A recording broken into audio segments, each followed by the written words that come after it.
We're to use the graph to find a delta that satisfies the limit definition. The function is f(x) equals 5x minus 1. The proposed limit is 9. The epsilon given is 0.2. And the target x is 2. So from the graph it looks like that if you use a delta of 0.04 so that you create a 0.04 delta band,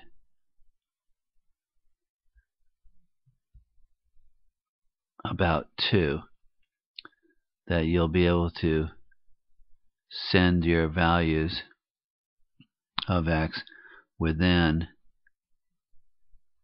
epsilon 0.2 of 9. So 9 is the limit. Here's the epsilon band.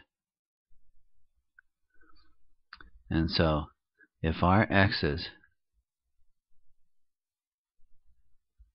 are less than 0.04 away from 2, so that they're in this band across here, right here, then you can see that any x that you pick, let's say this one, if any point x that's within 0.04 of 2 will be sent by the function to a y value that was within the epsilon band given. So it's 0.04. Now let's prove it by hand that the actual limit that x goes to 2 of 5x minus 1 equals 9. Here's the proof development. What you do is you go backwards. You say,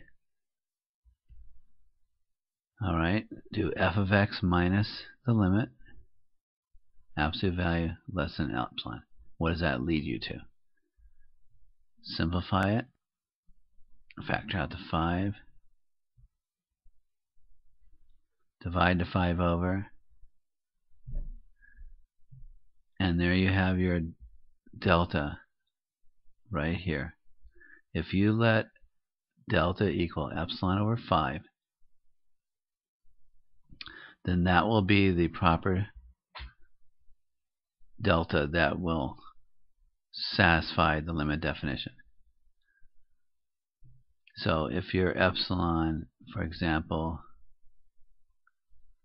was 0.5, then you could use a delta of 0.5 over 5, which would be 0.1. And that would satisfy. So here's the actual proof over here.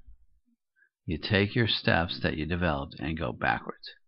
So the proof that the limit as x goes to 2 of 5x minus 9 is equal to 9 is, given any epsilon greater than 0, let delta equal epsilon over 5.